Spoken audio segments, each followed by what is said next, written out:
Hola, muy buenas tardes o muy buenos días, depende desde donde nos estén oyendo y asistiendo. Les doy a todos y todas la bienvenida a este cuarto día ya de las jornadas interdisciplinarias de arquitectura en Palermo. Esta es la comisión 8. Soy Roberto Medina, arquitecto, especialista en investigación proyectual y coordinador del Centro de Estudios del Centro de Estudios en Arquitectura, perdón, de la Universidad de Palermo. Permítanme que les voy a comentar un poco la historia de este centro, que es al fin quien organiza las jornadas. El centro es fundado en el año 2015 por el doctor Jorge Sarkis y en el año 2022 se incorpora al Instituto de Investigación en Diseño. En el mismo año fundamos y organizamos la línea de investigación 26, Perspectivas Interdisciplinarias en Arquitectura. Esta línea tiene como principal objetivo incentivar, producir y difundir investigación interdisciplinaria en los distintos campos de la arquitectura para impactar en la agenda contemporánea de la región, ofrecer respuestas a las demandas sobre la disciplina e internacionalizar sus resultados. En estos 3 años hemos concretado 5 proyectos que están compilados y publicados en los cuadernos 175, 212, 213, 246 y 252. Los cuadernos son los cuadernos del Centro de Estudios en Diseño y Comunicación, que es la revista científica de la Facultad de Diseño y Comunicación de la Universidad de Palermo. Eh, Perspectivas interdisciplinarias, esta línea de investigación nace a la par y en estrecha relación con las jornadas interdisciplinarias de arquitectura en Palermo. Este evento, que forma parte de la Semana Internacional de Diseño, que ya este año está cumpliendo su 20ª edición. Las jornadas que en este transcurso estamos celebrando recién la 4ª edición, pero ya vamos a llegar también a las 20 como la semana. Lidera la construcción y consolida la agenda académica y profesional interdisciplinaria en nuestra región con un alcance internacional. Las jornadas están organizadas en núcleos conceptuales que son amplios, son diversos y que se transforman año a año. Estos núcleos convocan a la comunidad académica y profesional internacional a presentar y debatir, a reflexionar y proponer en torno a investigaciones y a sus resultados. Las ponencias y presentaciones que escucharon y van a escuchar hoy aquí, que generalmente están vinculadas no solamente a investigaciones, sino a tesis de maestría, tesis doctorales y también tesis postdoctorales, se traducen, si es que los expositores así lo desean, en artículos y ensayos que son compilados y publicados, como ya comenté, en números especiales de los cuadernos del Centro de Estudios en Diseño y Comunicación. En la segunda edición de las jornadas, en el año 2023, los núcleos conceptuales que las organizaron fueron profesión de enseñanza, técnica y producción, ambiente y paisaje, prácticas de diversidad y género y por último economía y territorio, los que fueron abordados por 110 académicos y profesionales pertenecientes a 33 instituciones de 12 países. En la tercera edición, los núcleos se transformaron, deviniendo en proyecto y formación, técnica y profesión, ambiente y paisaje, historia y teoría, y política y sociedad. En este caso, expusieron 151 investigadores y profesionales vinculados a 38 universidades de 14 países de América Latina y Europa. En este caso, estamos, como dije en el inicio, iniciando la mesa número 8, que va a estar coordinada y moderada por Julieta Mancuso, quien es la coordinadora de la carrera de arquitectura aquí en la Universidad de Palermo. Así que, Julieta, muchas gracias. A todos y todas, muchas gracias. Y el espacio entonces es de ustedes. Buenas tardes a todos y a todas, un gusto encontrarnos acá. Hoy en la Comisión 8 vamos a hablar de ciudad y territorio. Cada ponente tiene 10 minutos para presentar su tema. Yo le voy a estar avisando cuando queden unos 2 minutitos para que puedan ir redondeando. Y al final de la charla vamos a tener un espacio para conversar sobre lo acontecido aquí en esta mesa y las personas que nos están escuchando, viendo a través de la plataforma, pueden dejar sus preguntas abajo en el chat. Dicho esto, damos comienzo. Vamos a arrancar con Erika Judith Carreón Andujo, que es de México, y va a presentar la transformación de las ciudades y la tecnología digital, revisión de alcance de teorías y conceptos. Erika, cuando quieras puedes comenzar. Muchas gracias.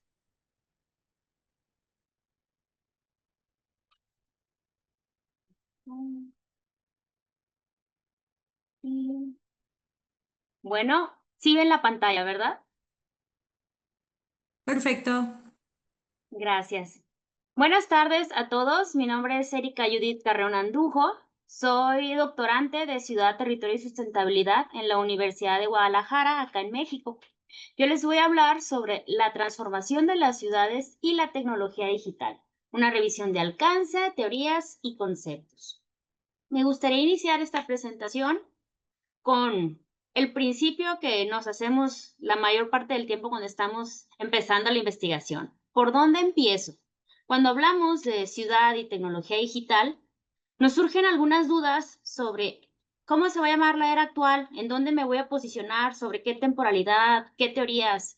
¿Va a ser la sociedad digital? ¿Va a ser la sociedad en red? ¿La hipermodernidad? ¿La posmodernidad? Entonces, este tipo de preguntas que surgen es con las que me gustaría apoyar en esta investigación, ya que a mediados del siglo XX, las tecnologías digitales empiezan a incorporarse en las ciudades.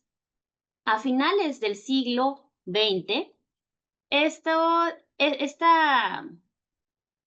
tecnologías que se insertan en la vida diaria empiezan a despertar la curiosidad por algunos investigadores desde la sociología, el urbanismo y otras disciplinas, y es en el siglo XXI en donde surge un boom de estas investigaciones. Sin embargo, en América Latina hay pocas, que sí existen, ahorita voy a mencionar, pero hay un vacío por ahí desde Latinoamérica. Esta investigación se revisan las teorías clave sobre la relación entre ciudad y tecnología digital en los estudios urbanos. Se analizan los enfoques de diversas disciplinas, mostrando su evolución desde lo utópico hasta lo real. Será de utilidad, pues ya fue para mí, es parte de mi estado del arte en la tesis doctoral, pero también quiero que sea de utilidad para que otros investigadores encuentren una base teórica para próximas investigaciones, que hagan esta revisión y si sienten afinidad con alguna de las teorías ya puedan partir desde un punto, ¿no? La metodología utilizada es una revisión de alcance que es utilizada para determinar la cobertura de un conjunto de literatura sobre un tema determinado.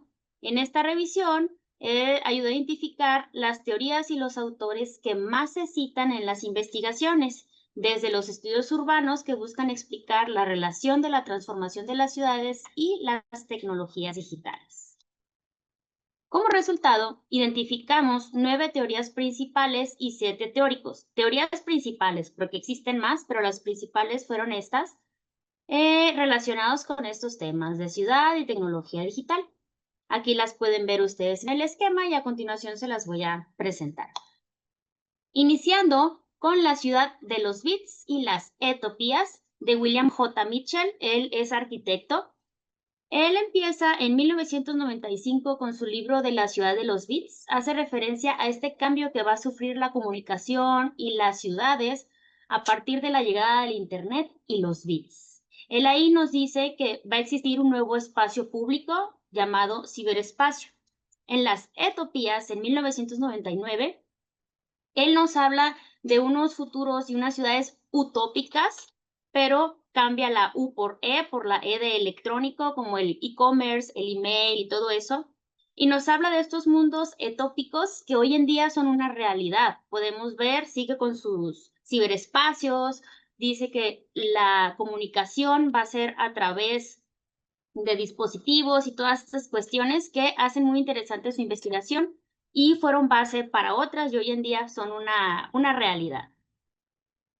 Posterior a esto tenemos la sociedad en red, contemporáneo a la investigación de William J. Mitchell. De hecho, Castells, aunque él es más citado, él también se basa en las teorías de Mitchell. Él con la era de la información En el 2000 nos dice que la sociedad actual es la sociedad en red, un modelo social que se basa en el capital, donde todo está conectado y organizado por redes. Estas redes pues son lideradas por el Internet. Posteriormente, tenemos las e-polis en el 2016. Desde América Latina, Susana Finkilievich, Argentina, nos dice que ella retoma las teorías de Castells, de Mitchell y otros investigadores y toma un poquito este concepto de las etopías para convertirlos en las e-polis, que es la I de Internet, las ciudades del Internet. Desde un punto de vista, desde la sociología y la filosofía, y también desde la sociedad del consumo, tenemos la hipermodernidad de Lipovetsky, que es una modernidad desde la sociedad del consumo, y la modernidad líquida, una sociedad actual que es líquida, maleable, fluida, liviana y volátil. Entonces, para los que están interesados desde esta postura, pues pueden leerlos a ellos y posicionarse en estas teorías. Tenemos también la era exponencial. Gordon Moore, él fue uno de los fundadores de Intel. Él nos dice que la tecnología digital va a desarrollarse y crecer exponencialmente. Esta teoría se utiliza más en las áreas de administración. Sin embargo, algunos dicen que ya no se cumple precisamente porque el crecimiento que él había predicho de manera exponencial, pues lo superó el desarrollo de la tecnología. Sin embargo, pues hay otras posturas que dicen que justo sí se cumplió porque ha sido súper exponencial. Tenemos a la sociedad 5.0, que tiene sus orígenes en Japón y se refiere a lograr una sociedad súper inteligente que no deje a nadie atrás. Esto pues utilizando la tecnología digital al máximo para el beneficio de la humanidad. Sin embargo, esta visión desde Latinoamérica, los autores Ortega menciona que son incompatibles porque por el momento estos contextos no son afines y los alcances tanto sociales como tecnológicos aún no llegan a la sociedad 5.0. Sin embargo, desde una postura hacia la aspiración puede funcionar muy bien esta teoría. Finalmente, les había hablado de Manuel Castells. Entonces tenemos a la sociedad digital, que es como la versión actualizada, más fresca de la sociedad en red. La sociedad en red la tuvimos en el 2000 y en el 2024 lanzó la sociedad digital, que tiene mucha afinidad con esta teoría y plantea nuevas formas de organización, poder y comunicación a partir de las tecnologías digitales emergentes, como la inteligencia artificial.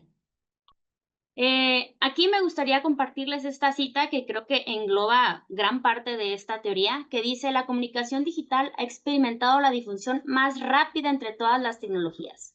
Para alcanzar 50 millones de usuarios, las aerolíneas necesitaron 64 años, los automóviles 62, el teléfono 50, la electricidad 46, la televisión 22, pero en 2023 ChatGPT solo necesitó 2 meses para alcanzar 100 millones de usuarios. Vemos que aquí hay algunas como la era exponencial que tiene afinidad también con este discurso, ¿no? Como conclusión, las tecnologías de información y comunicación lideradas por el Internet forman parte de la vida cotidiana, así como de los procesos y las relaciones en la ciudad, generando nuevas transformaciones en los espacios. Las opciones y dimensiones de abordaje para estos temas son diversas. Incluso algunas no son afines o se contradicen, otras sí, pero también son complejas. La digitalización y su impacto son un hecho presente en los estudios de la actualidad. Esto sería todo de mi parte. Muchísimas gracias y espero que esta publicación les sea de utilidad para que puedan estudiar estos temas tan apasionantes. Muchas gracias. Muchas gracias, Erika. Muy útil tu revisión de la literatura. Ahora continuamos con Matías Esteves. Matías es de Argentina y va a presentar la formación disciplinar en la planificación de la expansión urbana. Cuando quieras, Matías, arrancamos.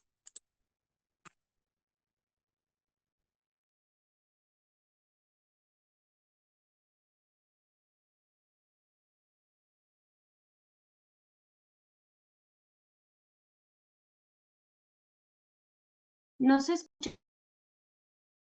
Estamos viendo tu Ahí pantalla, está, pero... ahora sí se Ahí escucha. está. Ahora sí. Bueno, ahí está, estaba silenciado, perdón.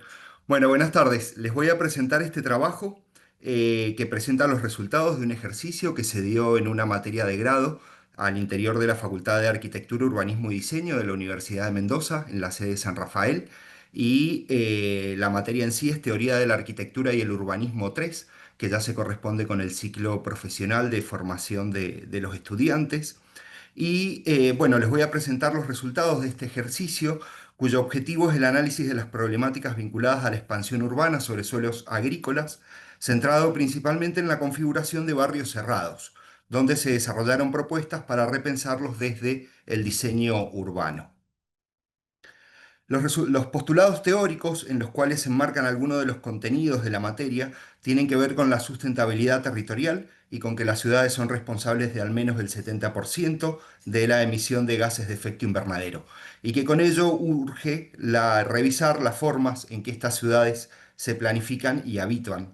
Puntualmente, si pensamos en la expansión urbana acelerada hacia la periferia, donde la falta de servicios e infraestructura adecuada motiva que la población sea dependiente del coche particular para desarrollar su cotidianidad. Y en el estudio de los barrios cerrados o en las formas de habitar de las clases medias y altas, existen principalmente aportes desde la geografía y la sociología, pero que no poseen una profundidad en cuanto al diseño de estos barrios, sino que se centran en la problemática que generan. Con lo cual queda un vacío en el estudio de este tema desde la disciplina arquitectónica. Ahí se puede ver que los barrios cerrados producen diversas problemáticas como la generación de límites o bordes infranqueables, la segregación social, fragmentación espacial, privatización del espacio público, entre otros aspectos. Y para el desarrollo de este trabajo práctico se toman varias herramientas teóricas que se profundizan durante el cursado, como son los conceptos de territorio, como una construcción social, la interfaz urbano-rural, la definición de segregación social y fragmentación espacial, considerar al hábitat como un sistema complejo, la importancia del espacio público y la movilidad sostenible, entre otros. Y este ejercicio se llevó adelante principalmente mediante la técnica del juego de roles, donde uno de los docentes era el desarrollador inmobiliario, que buscaba el mayor rédito económico, otro docente era el agente municipal, que buscaba la aplicación de ordenanzas existentes y el desarrollo del área, y los estudiantes como profesionales diseñadores. Esta interacción entre distintos actores generó un espacio de reflexión, de diálogo y de aprendizaje significativo, y permitió a los estudiantes cuestionar conceptos muy arraigados en la planificación actual y sobre todo en la calidad de vida. Este ejercicio lo que facilitó fue un cambio de postura respecto a las formas de construir la expansión de la ciudad, promoviendo un diseño que sea más sostenible. Y en una primera instancia, los alumnos buscaron proyectos de barrios cerrados que estuvieran en su etapa de preventa para poder analizar las características que se vendían sobre estos barrios y los puntos en los cuales se apoyaban las estrategias de marketing, para luego poder compararlo con el diseño que iban a realizar. Inicialmente se planteó un abordaje multiescalar para comprender las particularidades naturales y culturales de la periferia, ya que no todo, digamos, la periferia de las ciudades es igual, sino que hay particularidades que hay que prestar atención, poder determinar oportunidades y debilidades de cada sector, y luego se trabajó a escala del barrio, cuyo diseño debía responder a las exigencias de su contexto. Yo para esta presentación les voy a mostrar lo que se realizó en relación a estos temas en particular, que tiene que ver con el tratamiento de bordes o límites del barrio, la densificación poblacional, el espacio público, la movilidad urbana, el tamaño de lotes y el criterio del diseño bioclimático. Hubieron otros temas que se trabajaron también, pero en general estos 6 son los que fueron en común entre todos los grupos de trabajo. Arrancando con el primero de ellos, que tiene que ver con los bordes, se planteó, por ejemplo, trabajar con diferentes gradientes de permeabilidad en cuanto al material utilizado y su altura, para que al menos se permita un control visual entre lo que sucede adentro y afuera. Y otros grupos, en cambio, plantearon redefinir por completo estos límites, por ejemplo, y reemplazarlos por una línea de viviendas unifamiliar o dúplex que funcione como cierre del barrio. Entonces así se dispondría de una línea de vivienda de lotes de menor tamaño que permita a su vez el acceso al suelo a diferentes sectores de la sociedad. Y esto tiene la ventaja de que se trataría de casas con salida a la calle pública, impactando en mejores condiciones de seguridad natural hacia la calle. En relación con la densificación, se estudió la posibilidad de que al menos 8 lotes destinados a vivienda unifamiliar se construyeran edificios de dúplex o similar, Para el municipio esto tendría el beneficio de mitigar la dispersión urbana. Para el desarrollador inmobiliario sería un beneficio en cuanto a que no vende 8 lotes particulares, sino que puede llegar a vender, por ejemplo, 20 departamentos. Y en este punto se reflexionó sobre la posibilidad de que un porcentaje de los lotes del barrio estuviera destinado por ley para la construcción en altura, siempre con una altura controlada para que la densificación resulte en un aporte y no en un problema de privacidad. Y la mayor presencia de personas en el barrio provocaría, en consecuencia, una disminución en el costo de las expensas y mayor posibilidad de control por seguridad natural. En cuanto a la mixtura de usos del suelo, se propusieron diferentes posibilidades de acuerdo con lo existente en el sitio de intervención. Algunos colocaron locales comerciales de uso cotidiano, lo que le permitiría al desarrollador inmobiliario la disponibilidad de tener una renta mensual permanente que vendría del alquiler de estos espacios. La gente podría resolver la necesidad cotidiana de alimentos y nuevamente aparecerían más personas en el espacio público con mejores condiciones de seguridad natural. Otros grupos, en cambio, por ejemplo, propusieron actividades deportivas como canchas de fútbol que podrían ser utilizadas tanto por los residentes como por las personas ajenas al barrio.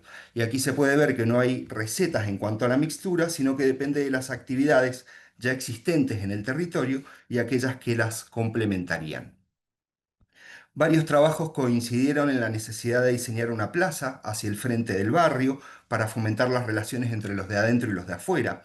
Uno de los problemas identificados de las áreas hacia donde se expande la ciudad es la baja presencia de espacios públicos y es justamente la interacción social una de las soluciones para reducir la segregación facilitando el encuentro. Asimismo, se detectó como una problemática grave la falta de veredas que obligan a los residentes de estos barrios a circular en autos para el desarrollo de su cotidianidad. Y finalmente, en cuanto a lo bioclimático, se insistió en la importancia que tiene la orientación norte de los terrenos para que luego las viviendas o edificios puedan alcanzar eficiencia energética. Un terreno mal orientado implica dificultades para que luego el edificio pueda aprovechar las bondades climáticas. Aquí se puede ver en este plano, por ejemplo, esta imagen de un barrio existente donde la mayoría de los lotes están mal orientados, lo que implicará la construcción de arquitectura que difícilmente sea eficiente, provocando problemas en el confort térmico de los habitantes durante toda la vida útil del edificio. Bueno, aquí les muestro algunos esquemas finales de la comparativa que se hizo entre barrios existentes en estado de preventa y las propuestas que se proponían desde los estudiantes. En este punto hay que tener en cuenta que el municipio no perdió en las negociaciones con el diseñador, al igual que el desarrollador inmobiliario. Es decir, que todos los actores implicados ganaron en cuanto a beneficios sociales, económicos y ecológicos, e incluso la población que habitará en el sitio y la posibilidad de alcanzar una planificación más sostenible. Aquí la mixtura de colores, un poco lo que está mostrando, es la implementación de estos temas y actividades antes mencionadas.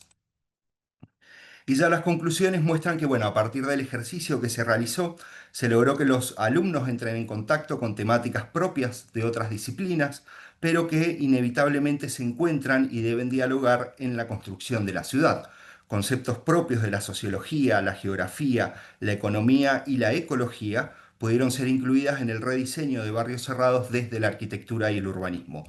Y esto ayudó a cuestionar los postulados actuales que rigen en la planificación, muchos de los cuales terminan siendo resabios del paradigma anterior, que no consideran a las personas como los principales destinatarios y sin una visión de sustentabilidad y del hábitat como un sistema complejo. También es posible advertir que existe en la formación actual de los arquitectos una tendencia a los estudios del hábitat popular, asentamientos informales y vivienda social, aunque el estudio del hábitat de las clases medias y altas no presenta el mismo peso, y por ello aparecen estas problemáticas actuales en la planificación y en la vivencia cotidiana del territorio. Y finalmente se piensa que este trabajo también puede mejorar conforme se continúe aplicando algo que queda pendiente es evaluar con mayor énfasis el rédito económico de las propuestas a nivel de todos los actores involucrados, porque, bueno, lamentablemente, digamos, lo económico es lo que guía en mayor medida la planificación actual y entonces poder poner un valor a estos cambios y estas propuestas que se generan podría ser una forma de justificar también los beneficios, sobre todo desde lo económico, que se alcanzan. Muchas gracias. Muchas gracias, Matías, por tu presentación. Los felicito por tomar como objeto de estudio un barrio privado. Es algo que no se ve en la academia. Quedé Ujú. fascinada. Muchas gracias. Después profundizar si querés en la parte de conversación. Ahora continuamos con Norma Alejandra González Vega, Hilda Saldaña y Claudia Blanco Rentería. Ellas son de México y nos van a presentar Innovación Social, taller interdisciplinar de la Facultad del Hábitat UASLP. Cuando quieran pueden empezar a compartir.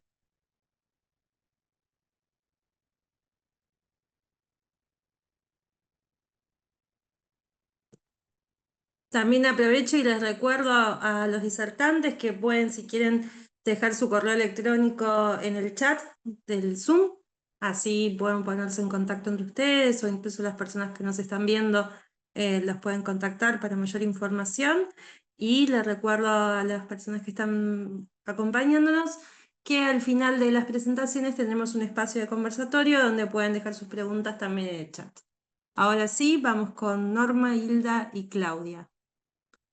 No las escuchamos por las dudas.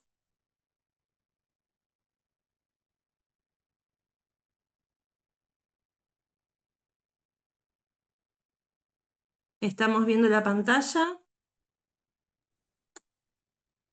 Sí, Ahí Presentar está. es esta Norma, pero no sé qué pasó. Pero bueno, Bueno. Estoy, perdón, aquí estoy. Lo que pasa es que tarda un poquito mi internet. A veces pasa, no hay problema. Perfecto. ¿Me ¿te apoyas ahí, compartes? Hilda? Sí, claro, ahorita te la comparto otra vez. Gracias, muy amable. Ya estamos ahí exponiendo entonces. Permítame. Entonces, si se vea la presentación. Sí, ahí Perfecto. estamos. Bueno, nosotros somos el cuerpo, ya estamos presentando, sí.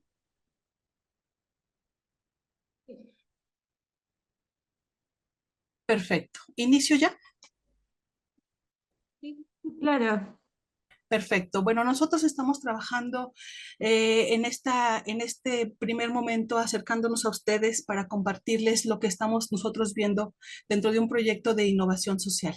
Trabajamos y queremos compartirles lo que nosotros hacemos para poder trabajar una visión ante este nuevo paradigma que viene tecnológico, que es, por ejemplo, la inteligencia artificial, cómo nosotros trabajamos con situaciones sociales y cotidianas del entorno inmediato.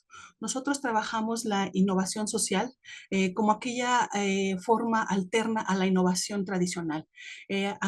Nosotros tenemos un cambio de un plan de estudios en el cual anteriormente, en 2013, trabajábamos la innovación tecnológica, proceso, producto como factor, la gestión del diseño como una fuente importante de nuestra formación de nuestros alumnos. Ahora nos estamos moviendo hacia la innovación social a través del pensamiento crítico, de problemas complejos, de los sistemas complejos adaptables. Estamos trabajando con alumnos en una visión interdisciplinar y transdisciplinar.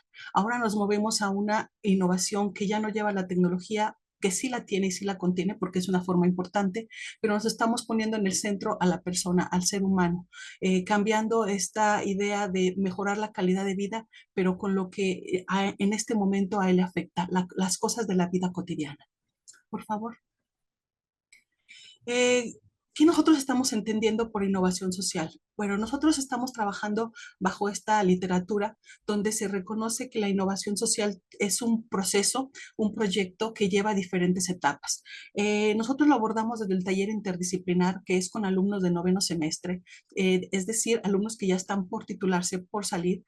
Es una visión interdisciplinaria donde ya los alumnos están formados casi, ya nada más le falta su proyecto de tesis, pero ya podemos hablar de semiprofesionistas, donde ya podemos establecer conceptos, diálogos, etc.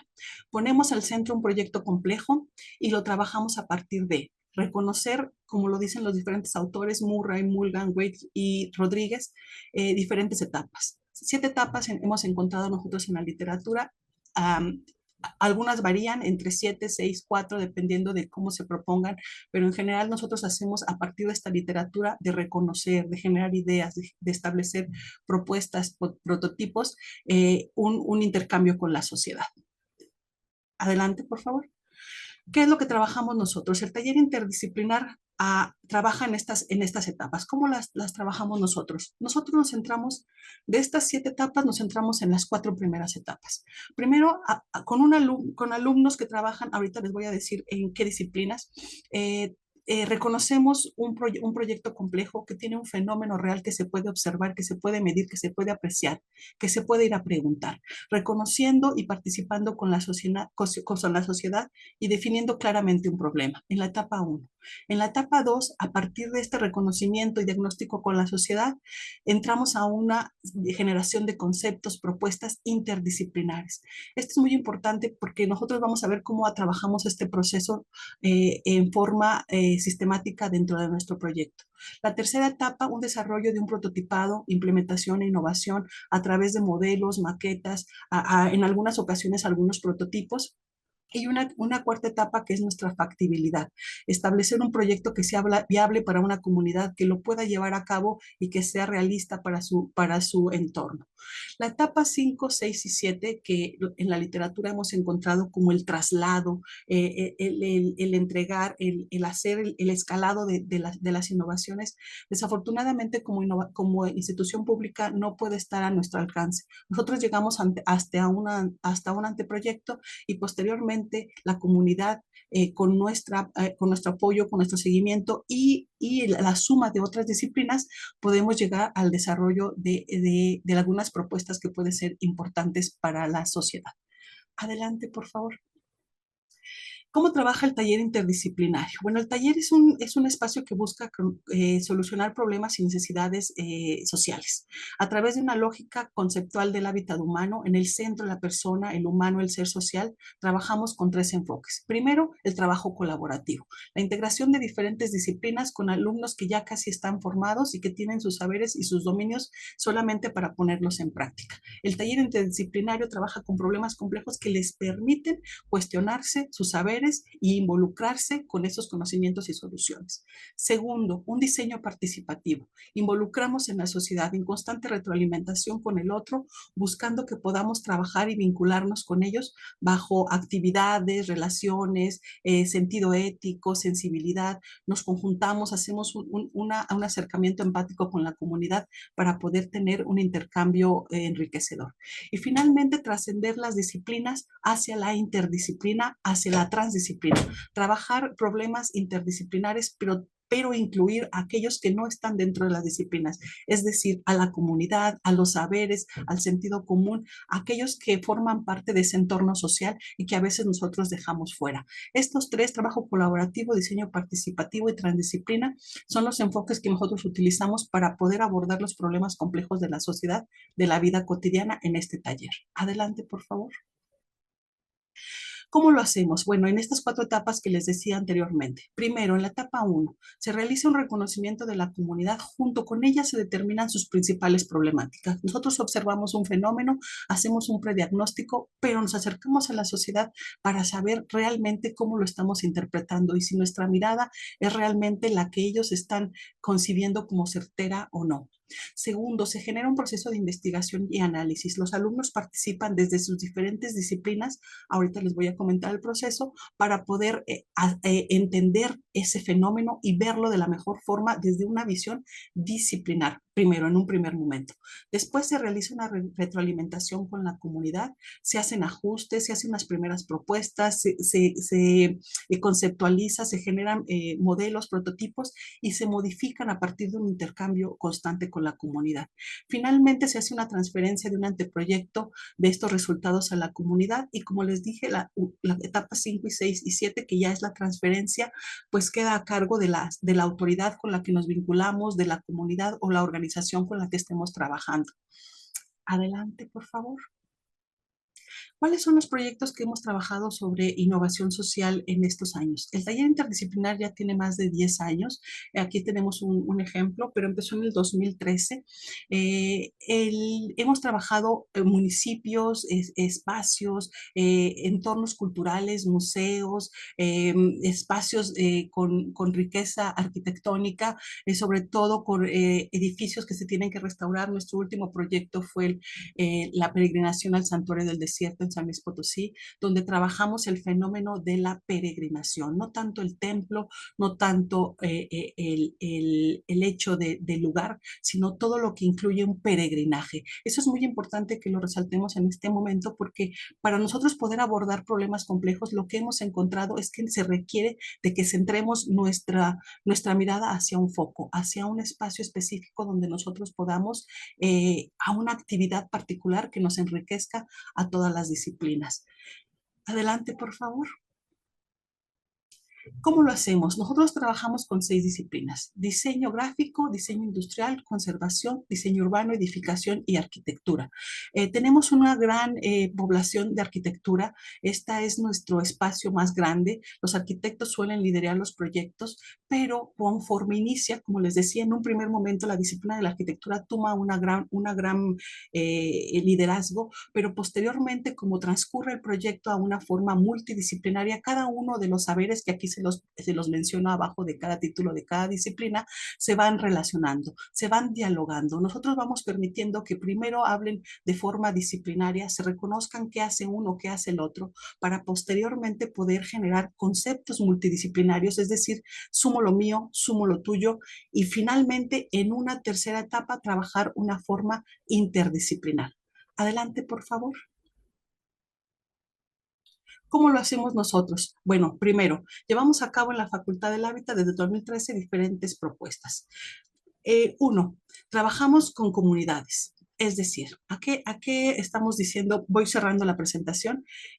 Primero, la relación entre innovación social, diseño e interdisciplina es fundamental cuando se busca adentrarse al mundo de la vida y la comunidad. Es muy importante que nosotros trabajemos en estos momentos ya no de forma disciplinar, sino de forma interdisciplinar, para que podamos dar soluciones a problemas que se han quedado allí atorados ante una complejidad que es difícil trabajar desde la forma disciplinar. Segundo, la combinación de estrategias de trabajo da cabida a un ejercicio reflexivo que ante todo busca que se deje huella social y un impacto cultural. Tercero, que se tomen decisiones inter y transdisciplinarias, que primero trabajemos de forma disciplinar, de forma multidisciplinar, y finalmente lleguemos a una interdisciplinariedad de creaciones y podamos transitar hacia la transdisciplina con la comunidad.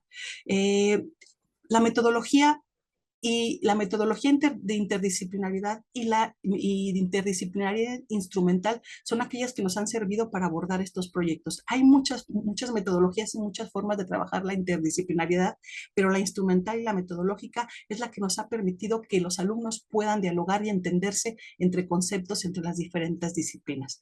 Esta lógica conceptual del hábitat humano, a través de los problemas complejos y de carácter social, hace que nosotros como facultad podamos trascender problemas sociales y desarrollemos, que es el foco del taller, el pensamiento interdisciplinar y el pensamiento crítico en nuestros alumnos. Pues esto sería todo de nuestra parte. Creo que estoy sobre tiempo, se fue muy rápido. Nuestra idea de este taller es trabajar el fenómeno local, el fenómeno social, problemas complejos, desarrollar el pensamiento interdisciplinar en los alumnos, trabajar a través de metodologías interdisciplinarias, pero sobre todo en un proceso que nos lleve hasta la transdisciplina, a agregar saberes, conocimientos a los alumnos que van más allá de su conocimiento. Y esto lo logramos en el taller 9, en el taller interdisciplinar, a través de esta conjunción de problemas complejos, sociedad e interdisciplina. Muchas gracias. Muchas gracias, Norma. El tiempo perfecto. Súper interesante la experiencia. Qué importante que es la interdisciplina para este tipo de problemas tan complejos.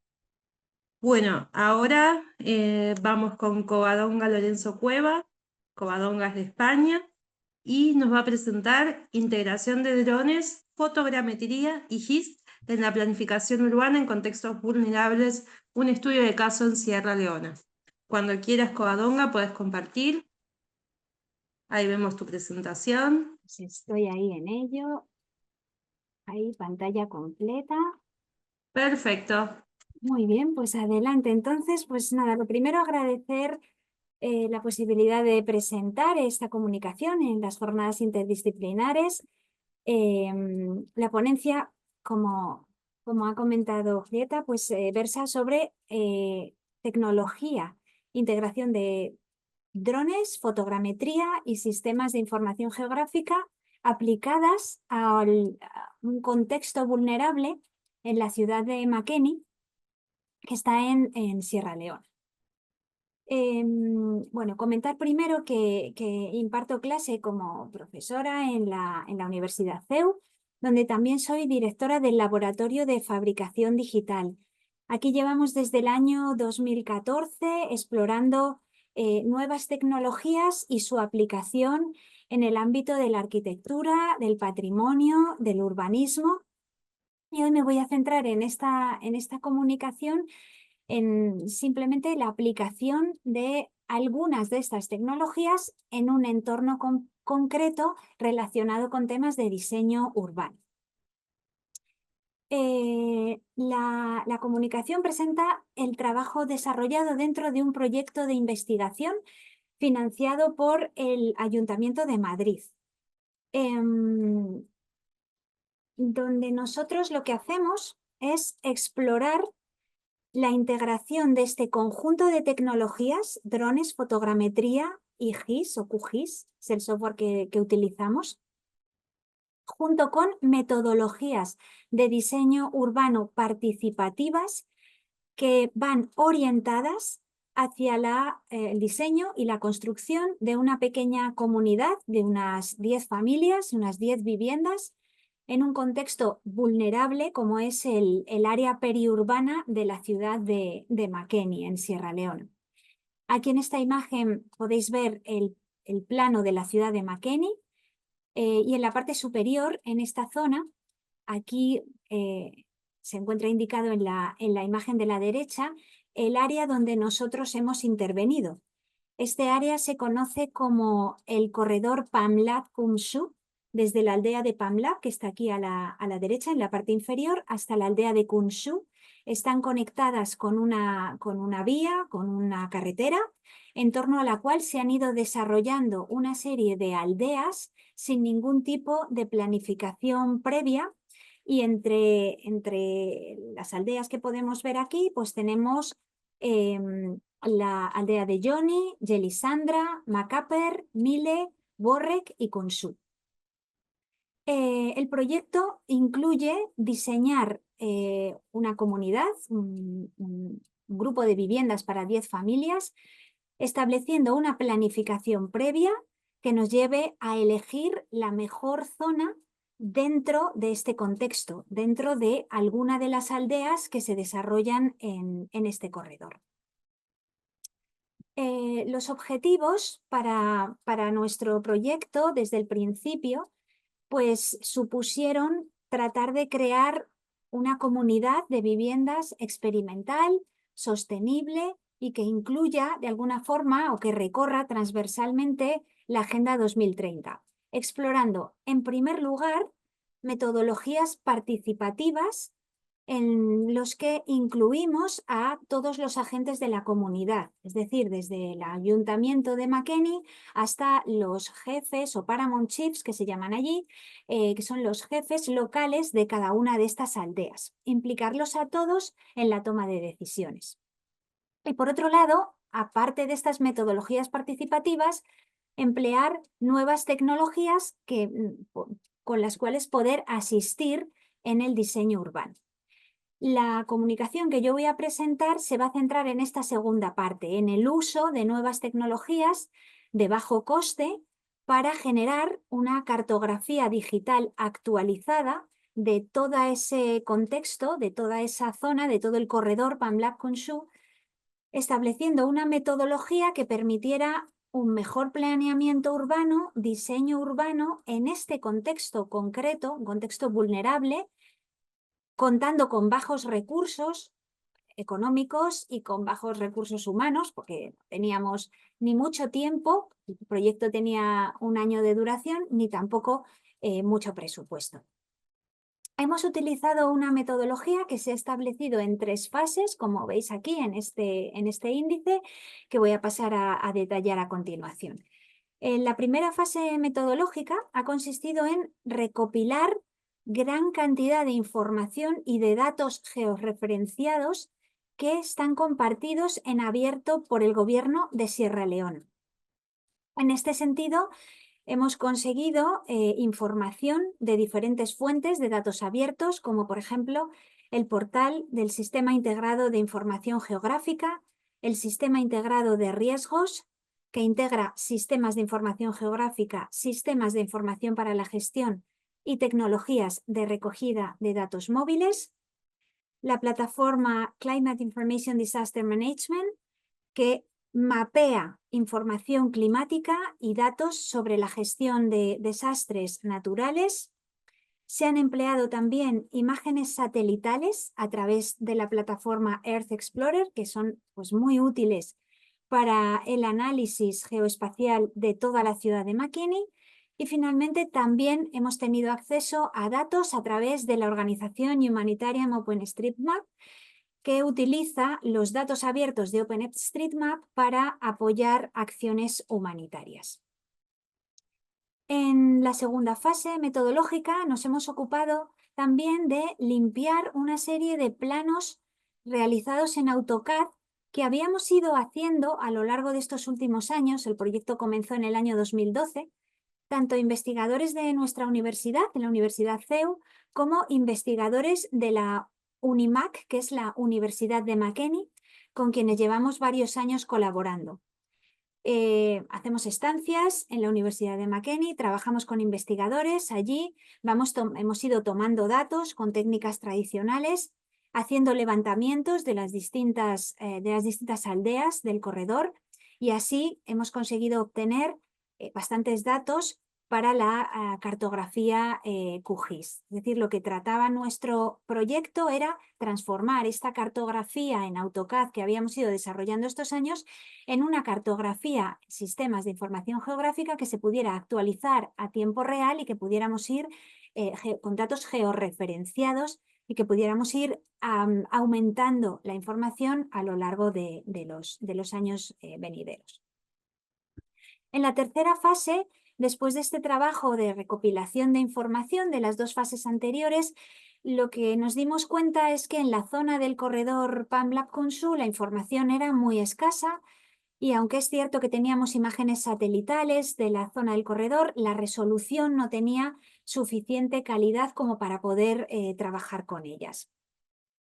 Así que por ese motivo tuvimos que plantear el uso de estas tecnologías, drones y fotogrametría, para poder tratar de conseguir más información detallada para elaborar esa cartografía digital.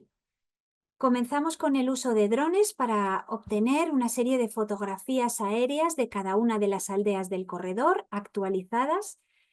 En este caso, pues aunque nosotros ya contábamos con experiencia previa con drones que habíamos fabricado íntegramente en el Fab Lab, en el laboratorio de fabricación digital, para este proyecto utilizamos un dron comercial. Hemos utilizado un DJI Mini, que es un dron muy compacto, muy ligero, lo veis ahí en las imágenes, de bajo coste, muy fácil de utilizar, con una cámara de alta precisión y con unos 30 minutos de autonomía con la batería, con lo cual nos permitía hacer varios vuelos para poder conseguir información suficiente para luego utilizar en el software de fotogrametría. Por lo general, para poder trabajar a posteriori con estas imágenes en el software que empleamos, necesitábamos una sucesión de imágenes. Un solo vuelo no es suficiente. Suele ser necesario realizar varios vuelos adicionales sobre el sitio, capturando imágenes verticales. Tomamos también imágenes oblicuas, porque al final lo que vamos a obtener es un modelado tridimensional de toda la aldea. Además, como podéis ver en esta diapositiva, se deben tomar imágenes con un solape. Nosotros las solapamos hasta incluso un 70% de la superficie de la imagen para asegurar que luego los resultados en ese modelado tridimensional son resultados de buena calidad. Y aquí lo que veis en la imagen pues es esa secuencia de fotografías tomadas por el dron. En este caso he puesto el ejemplo en la aldea de Warwick, que es donde finalmente ubicamos la parcela para la comunidad experimental. Pero para el proyecto realizamos vuelos en todas y cada una de las aldeas del corredor, porque lo importante era tratar de tener información suficiente para decidir el mejor o la mejor ubicación para esta parcela y para esta comunidad. Una vez obtenidas las fotografías aéreas, entonces realizamos el procesado de las imágenes, utilizamos el software Autodesk Recap porque nosotros en nuestra escuela tenemos acceso gratuito, tanto los profesores como los alumnos, a todos los programas de la gama de Autodesk, y la verdad es que nos ha dado muy buenos resultados. El objetivo final del procesado de las fotografías es construir ese modelado tridimensional de cada una de las aldeas con una textura hiperrealista. En las imágenes de la izquierda veis las primeras fases del procesado de las imágenes. En primer lugar se crea una nube de puntos. Con esa nube de puntos se crea una malla poligonal tridimensional que representa la superficie del objeto, en este caso pues toda la aldea con todos los edificios.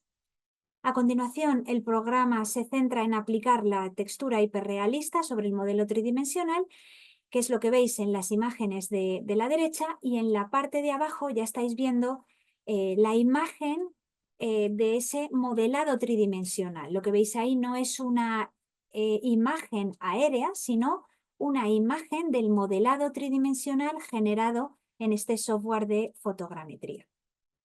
A partir de este modelado tridimensional es posible obtener, por un lado, una ortofotografía y un modelo DEM. La ortofoto nos permite medir y dimensionar, ya que está corregido el efecto de la perspectiva, así que podemos redibujar sobre ella. Y por su parte, el modelo digital de elevación, el modelo DEM, es una representación matemática utilizando distintos colores. Ahí veis que se están empleando color azul, verde, amarillo para ir reflejando las distintas alturas. Y a partir de este modelo DEM podemos obtener las formas del relieve y podemos conseguir las curvas del nivel de la zona para poder valorar cuál es el mejor lugar para ubicar esa comunidad. Una vez obtenida toda esta información que complementa los datos georreferenciados de las primeras fases de la investigación, pues ya pudimos utilizar un sistema de información geográfica. En concreto, nosotros usamos QGIS, que es un programa completamente gratuita para generar la cartografía digital georreferenciada, en la cual fuimos ya explorando cuál sería el mejor emplazamiento para ubicar esa comunidad. Finalmente, el mejor emplazamiento lo encontramos en la aldea de Worreg. Aquí tenéis el plano de esa aldea únicamente. Y bueno, pues la cartografía digital lo que nos permitió fue encontrar el mejor lugar en base a 4 parámetros. Por un lado, necesitábamos asegurarnos de un buen acceso a agua potable. Gracias a esta documentación, gracias a disponer en la cartografía de la ubicación precisa de los cursos de agua, de los cauces fluviales de la zona, pudimos localizar la mejor ubicación para la excavación de un pozo que permitiera el abastecimiento de agua potable de esa comunidad. La comunidad se ubica en la zona que hay en la parte superior derecha de la aldea de Worreg. Aquí en el centro veis la carretera central, veis toda la aldea que se ha ido creando sin ningún tipo de planificación en torno a este camino central, y nosotros ubicamos nuestra parcela aquí en la parte derecha, ¿no? Ya, un minuto, Covadonga. Ven, voy terminando. En segundo lugar, también nos sirvió para poder analizar la topografía del lugar que pudimos determinar gracias al empleo de esos modelos digitales de elevación, y en lo cual pues encontramos esa zona, una zona con poca inclinación. En tercer lugar, la detección de áreas propensas a inundaciones o cercanas a cursos fluviales que pudieran representar un riesgo para la comunidad. Y por último, pues delimitamos lo que es la parcela, las dimensiones, establecimos el área en la cual ubicar las letrinas de la comunidad, que se deben situar a una distancia suficiente del pozo para que no se contaminen las aguas subterráneas, pero también asegurando que estuvieran lo suficientemente cerca de las viviendas para facilitar su uso seguro, sobre todo por las personas más vulnerables, mujeres y niños. Y finalmente, pues para concluir, simplemente pues explicar que desde nuestro laboratorio tratamos de definir un flujo de trabajo adecuado a las condiciones del lugar, del proyecto, que tenía un presupuesto muy limitado, un tiempo de ejecución muy corto, 1 año, y hemos tratado de demostrar cómo el uso de esta combinación de drones, fotogrametría y sistemas de información geográfica pues pueden utilizarse en estos entornos para la planificación, para tener datos fiables, actualizados y para la toma de decisiones informadas en el planeamiento urbano. Aquí comparto también las referencias que hemos utilizado para poder desarrollar este proyecto de investigación y agradecer a la audiencia su paciencia y siento de veras haberme excedido en el tiempo. No hay problema, súper interesante y demuestra qué importantes son los datos para tomar buenas decisiones. Muchas gracias, Covadonga. Ahora seguimos con Fernando Meneses Carlos, que es de México. También está con él Rosa Pintado y va a presentar Eco Apertus. Hola, muy buenos días otra vez para todos. Buenas tardes. Cuando quieras puedes comenzar.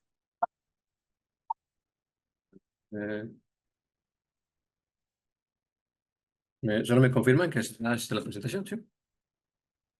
Se ve perfecto. ¿Y se me escucha bien también? Sí. También, sí. Vale, perfecto. Bueno, pues voy a intentar ser breve también. Si me pasan el tiempo me avisan, por favor. Y, pues, bueno, somos Escuela Radical. Soy Fernando Meneses Carlos. Igual queremos agradecer muchísimo el espacio. Este es el tercer espacio donde participamos con ustedes en este evento. Es el primer año que lo hacemos y la verdad es que hemos tenido como muy buenas... estamos muy contentos. Lo más seguro es que el próximo año también les participemos. Entonces, qué felicidades porque lo hacen. Gracias por hacerlo. Y de verdad que ha sido muy enriquecedor escucharlos todos desde Julieta hasta todos los que han participado ahorita también en este último foro. Bueno, soy Fernando. Siempre que presentamos, pues nos gusta nombrar al equipo. Obviamente Ceci Guillot, que es parte del equipo súper importante. Rosita Pintado, que ahorita nos va a acompañar en los comentarios finales. También a Cris Salazar, que ahorita también la tenemos ahí en un viaje también dentro de la escuela. Y bueno, pues siempre la lista de personas es muchísima, pero siempre nos gusta dejar un espacio como para decir que esto no es un proyecto individual, sino es más bien un tema más bien colectivo y pues de la suma de muchísimas cosas, ¿no? Entonces, por eso a partir de la explicación siempre hablaré en hicimos y pensamos, porque pues siempre es un tema de muchísimas colaboraciones.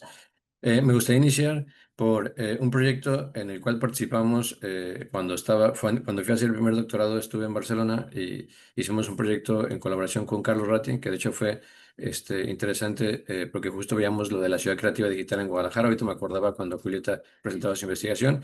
Y bueno, en este proyecto de Hyperhabitat que se presentó en la Bienal de Venecia, lo que buscábamos era entender la ciudad desde esas vanguardias de aquellos años y entendiendo entonces cómo es que podíamos generar este conocimiento a partir de entender cómo cada objeto de un lugar genera interrelación y genera pues toda una data, ¿no? Que es lo que es la Internet de los datos en aquellos años. Construimos toda una vivienda al 100%, le hemos colocado un IP a cada objeto y entonces eso nos daba un registro de data donde podíamos realmente ver como pues absolutamente todas las interrelaciones de estos espacios, ¿no?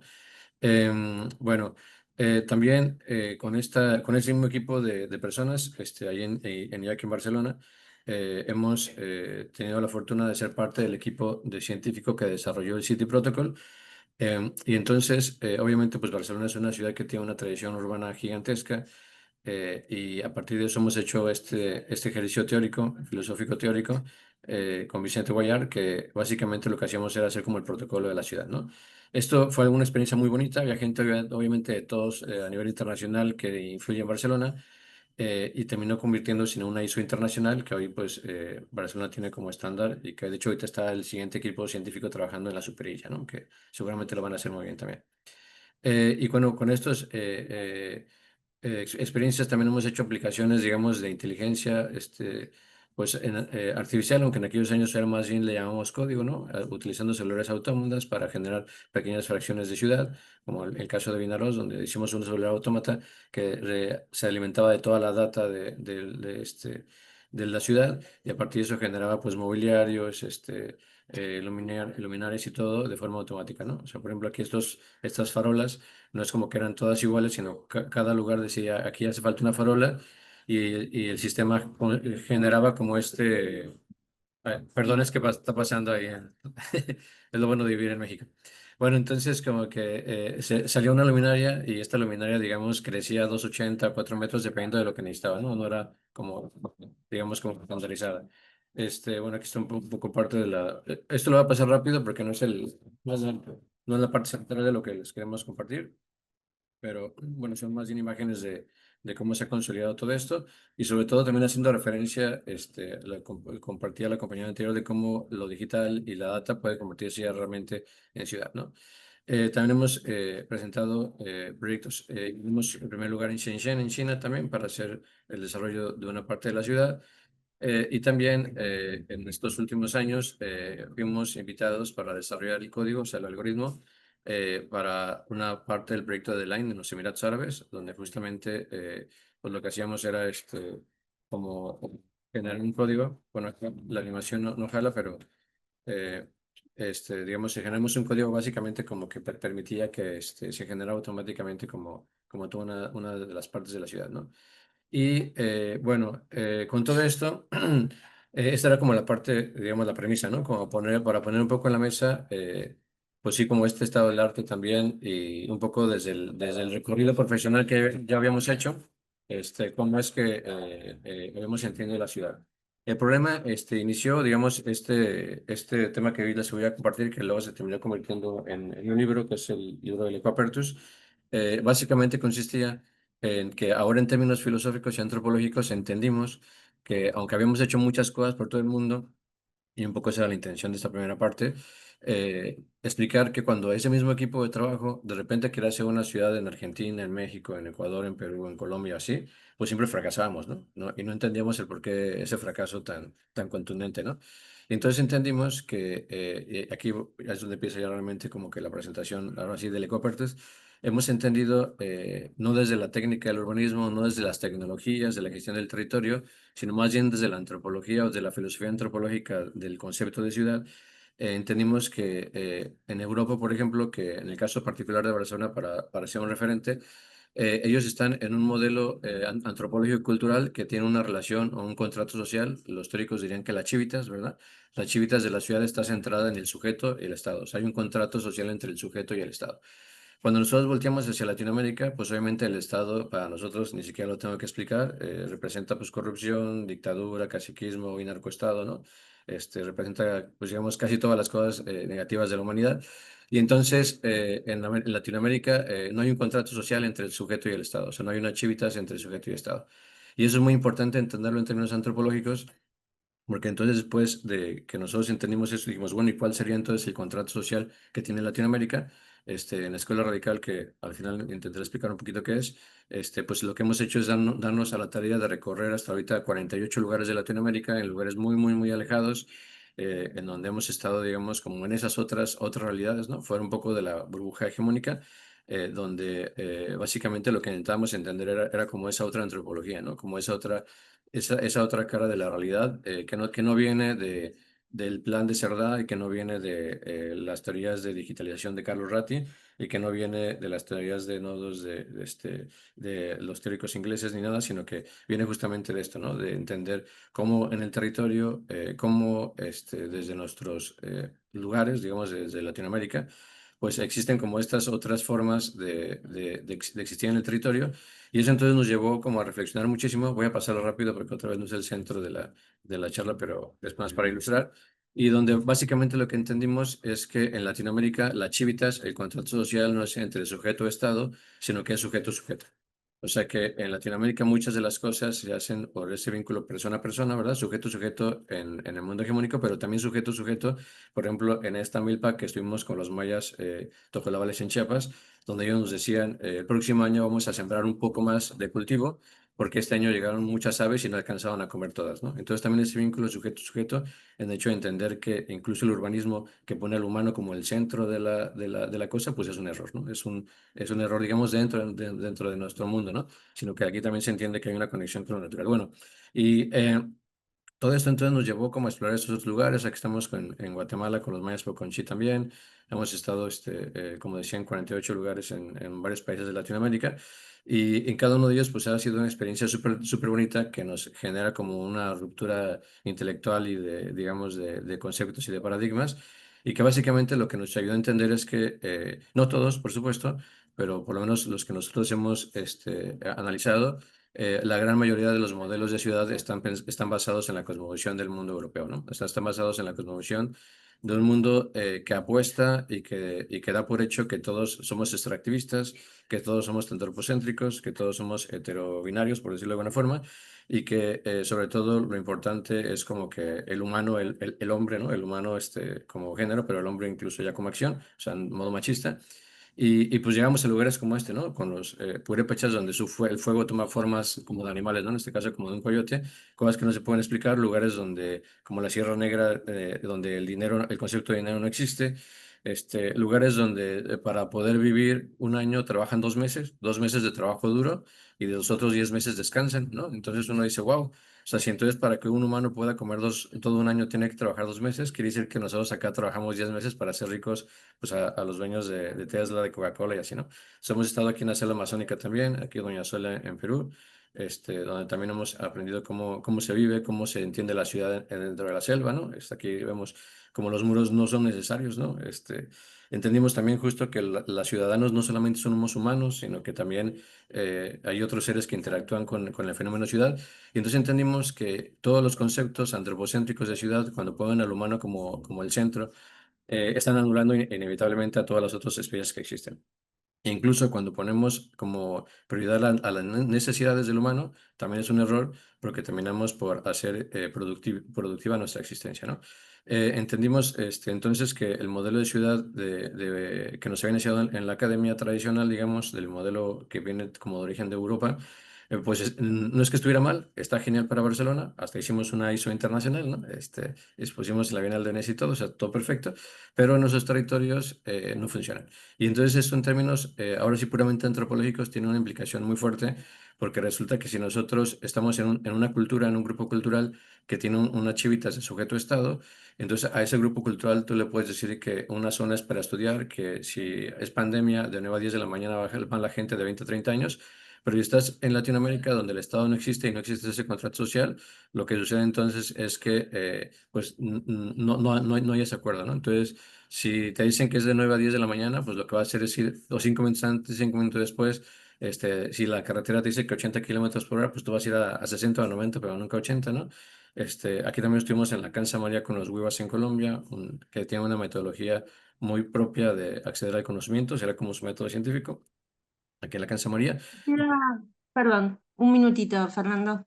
Sí, y entonces todo esto nos llevó a entender justamente que, pues que el modelo, digamos, tradicional de la data, de todas estas cosas que sí está bien, pero en otros lugares, pues en el territorio latinoamericano era muy negativo. De tal forma que entonces, si tú, como decía, a un lugar como Barcelona, por ejemplo, lo zonificas, está genial, pero si a una ciudad de Latinoamérica la zonificas es muy malo, porque al zonificarla lo que haces es como segmentar a los ricos con los muy ricos, a los muy pobres con los muy pobres, y poco a poco vas haciendo que existan unas segregaciones sociales en la ciudad. O sea, quiere decir que el urbanismo que zonifica, el urbanismo que surge a partir de la data y de centrado en el humano, en sus necesidades, y entonces, bueno, aquí también estuvimos en las favelas de Brasil. Todo eso lo que realmente genera es como una no ciudad, o nos lleva como al no generar un modelo de ciudad realmente latinoamericano. Entonces hemos desarrollado esta teoría que voy a intentar explicar en un minuto, que habla acerca del Ecoapertus, que es un modelo de ciudades de las comunidades milenarias, obviamente de Latinoamérica, y donde básicamente lo que intenta hacer es entender desde qué otros dogmas o cuáles sean las otras herramientas, ya no la zonificación, ya no los hitos, ya no las habilidades, ya no todas esas cosas que nos han implementado, digamos, desde la academia tradicional. Y surgieron conceptos como transvitar, que es un concepto que inventamos, surgieron conceptos como autoentes, heteroentes, que ahorita también podemos explicar más adelante. Entendimos la filosofía nosótrica. Y bueno, básicamente este modelo de ciudad en lo abstracto propone como un primer inicio donde antes de partir de hacer cualquier zonificación, deberíamos de partir del estado natural, en lugar del estado del arte intelectual, del estado de lo natural, o sea, de la conciencia que se existe acerca de lo natural y desde qué naturaleza vamos a hablar. La siguiente es la cosmovisión. No es que el urbanismo europeo esté mal, solamente que él asume que su cosmovisión es la única. Entonces, los que estamos mal somos nosotros al tomar esas metodologías sin entender que nosotros tenemos otra cosmovisión. Entonces, es súper importante entender la cosmovisión del lugar. La dimensión social también, no solamente la sociología europea o anglosajona de las minorías y las discriminaciones es la única forma de entender el tejido social. Hay muchísimas otras, como la nosótrica, y eso también hay que entenderlo. La tecnología entendida como la forma en la que cada grupo cultural soluciona sus propios problemas y no como la idea de capacitación externa que te aliena y que te hace dependiente económicamente. La economía no como un tema de dinero, sino como un tema de relación entre lo que se toma y lo que se da, entre lo que se le genera y lo que se reintegra, y como un equilibrio hacia el territorio. Y la política, no como un acto de poder, aunque si hablamos de poder, entendimos que el poder del Estado y el poder de la política en la actualidad, pues tiene que ver más con esta acción de hacer poderoso a alguien, o sea, de hacer poder. Y en este modelo la propuesta es poder hacer, o sea, es cambiar este modelo así.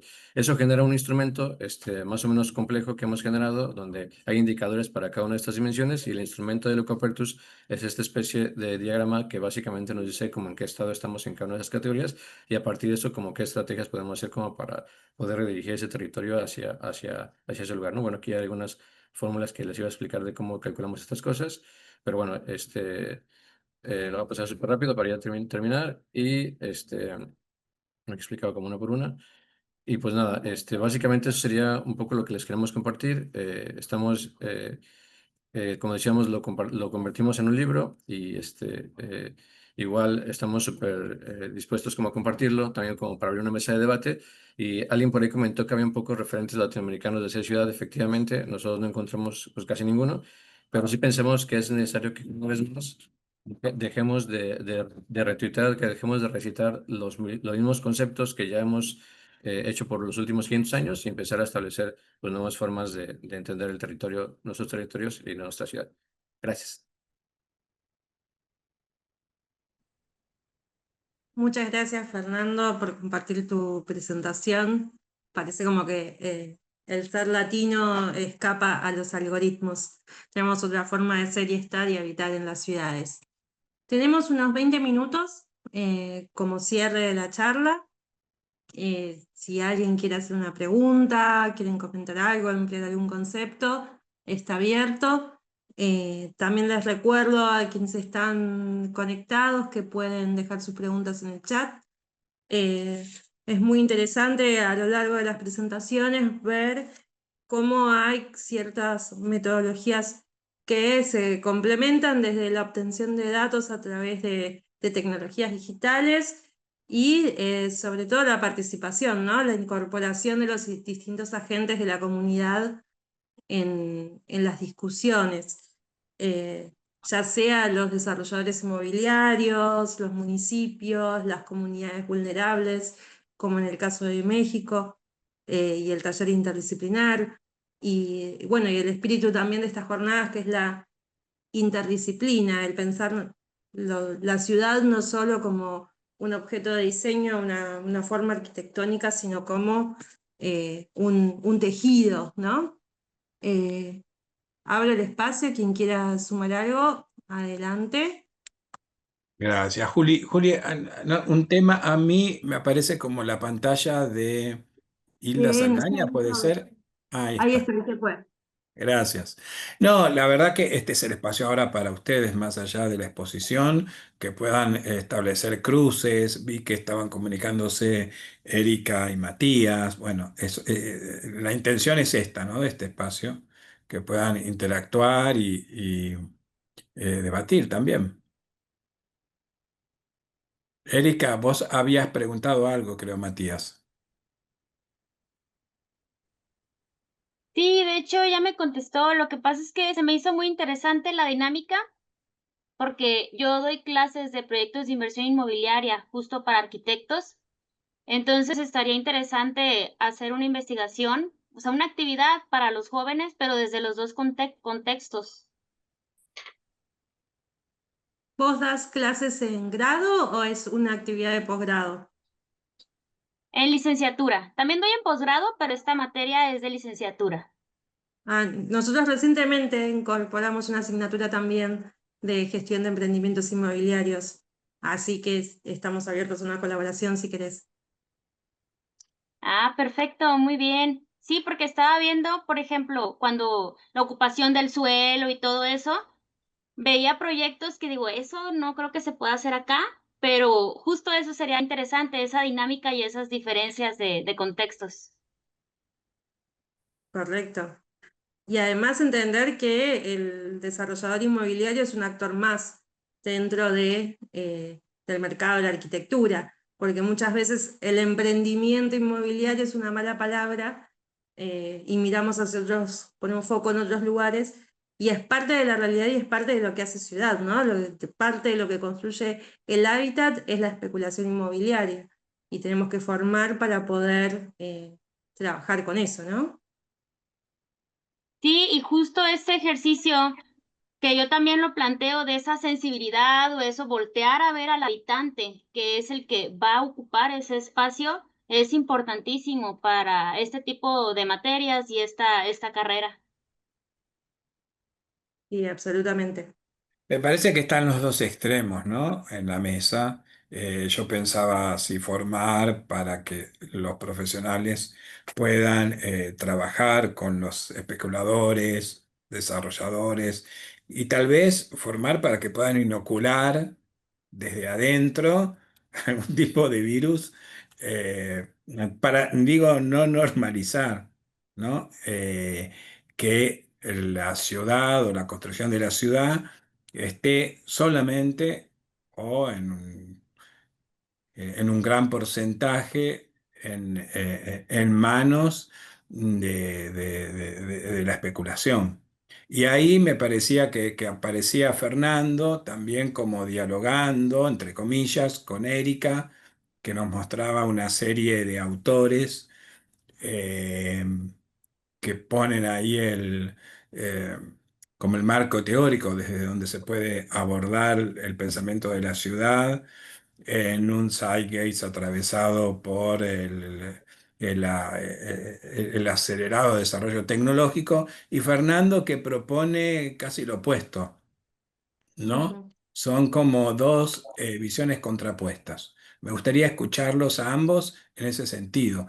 Quiero ponerlos en discusión, a Fernando y a Erika. Sí, yo te hago un aporte, ya que ellos están silenciados todavía. Pero o sea, me gustaron mucho, me parece que las presentaciones tienen mucho para discutir y para debatir. A mí me gustó mucho lo que planteaba Fernando en cuanto acá en Latinoamérica de estas relaciones entre sujeto y sujeto, ¿no? Donde el Estado muchas veces no es, digamos, un actor, digamos, como sucede, un actor relevante como sucede, digamos, al nivel europeo, pero que mucho tiene que ver también con que por ejemplo, la ausencia del Estado argentino para el acceso al suelo es lo que permite que también los desarrolladores inmobiliarios ganen más protagonismo. Porque de repente ahora que no hay, por ejemplo, créditos para acceder al suelo, el desarrollador inmobiliario te financia, digamos, esa posibilidad de acceder.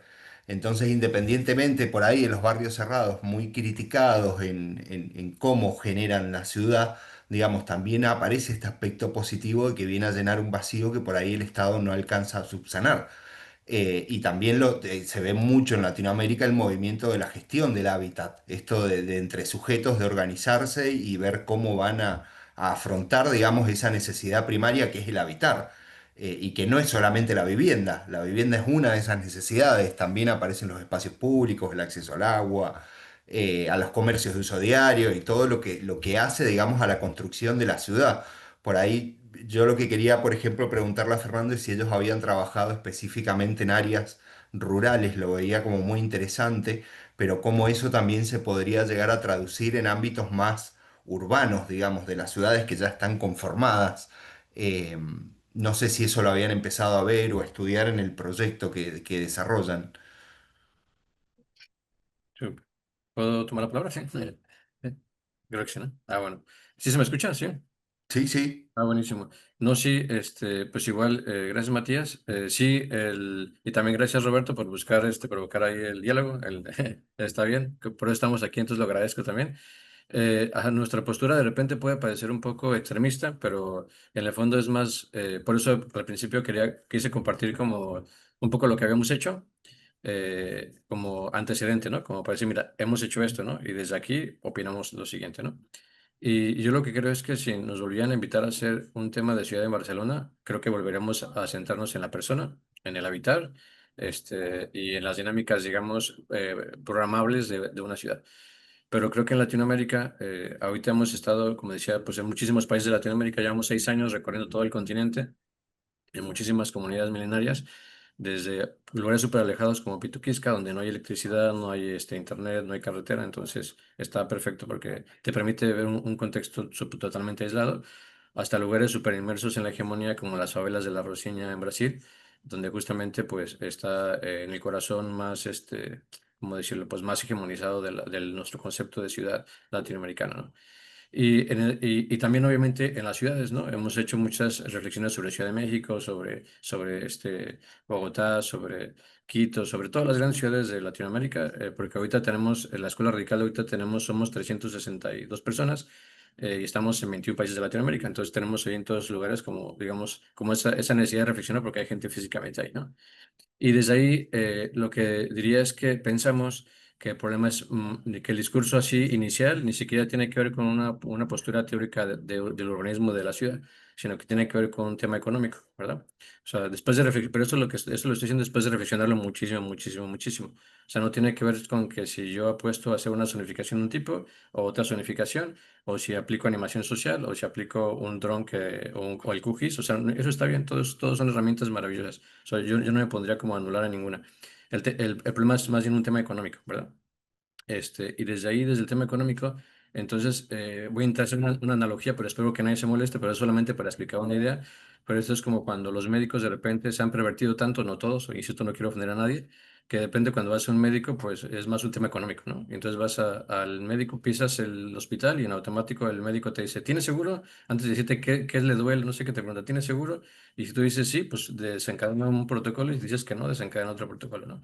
Creo que ahí los médicos han perdido el control o el cuidado de la salud y lo han cedido a la cuestión económica. Y creo que en la ciudad ha pasado exactamente lo mismo. O sea, la ciudad hoy en día no es un problema de derecho al vivir, ni a nadie le interesa el habitar, sino es un tema puramente económico.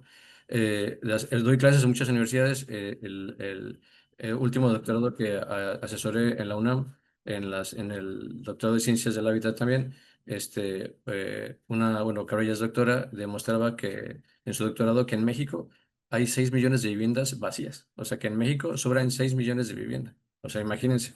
¿Eh? 11, perdón, me dicen por acá que 11, que me equivoqué en el dato, pero digamos, fíjense que el dato es falso, pero entre 6 y 11 millones de viviendas vacías. Pero aún así en México sigue habiendo un montón de desarrolladores y un montón de gente que quiere hacer vivienda. Y entonces uno dice, eso es estúpido, ¿no? Matemáticamente si sobran porque quieres hacer más, y te das cuenta que en el fondo la vivienda, creo que en el caso de Latinoamérica, en el caso de México seguro, creo que en Argentina, pues tenemos que pensarlo un poquito más, ¿verdad? Pero tiene que ver con pura especulación. O sea, es un tema otra vez puramente económico. Entonces, fíjense qué inútil sería entonces ponernos a debatir si en ese espacio se puede habitar bien o no se puede habitar bien, o si los servicios, o sea, no importa, porque en el fondo tiene que ver con un tema puramente económico. Eso no lo inventamos nosotros, eso ya pasó en Europa, ¿no?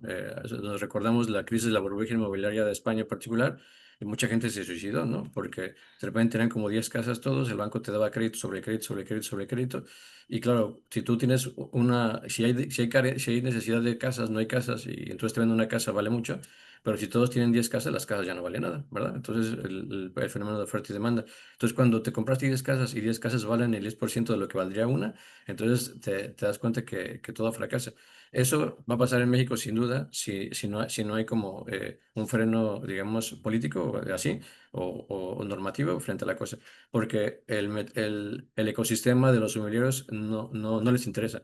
O sea, a ellos solamente les interesa el metro cuadrado, el rendimiento, y esa historia la hemos hablado millones de veces. Y como diría Roberto, hay que meter un virus, tal vez el virus debe ser cancerígeno para que mate ciertas partes del cuerpo, ¿no? Pero la cosa es que hay cosas que nacieron pervertidas.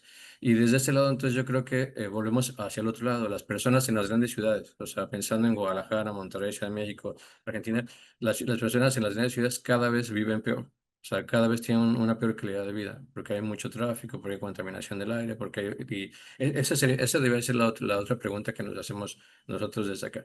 Y desde ahí nosotros lo que hemos entendido entonces es que todo viene desde los dogmas iniciales.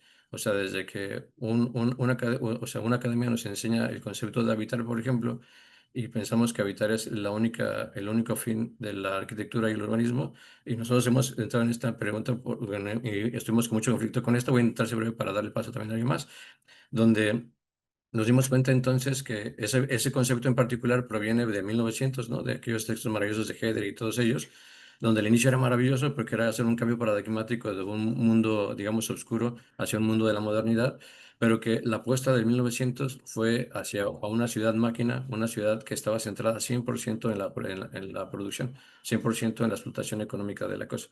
Entonces aquí es donde viene lo interesante. Si hoy en día analizamos a Latinoamérica en términos macroeconómicos, nos vamos a dar cuenta que Latinoamérica no está invitada a la macroeconomía de esas productividades, ¿no?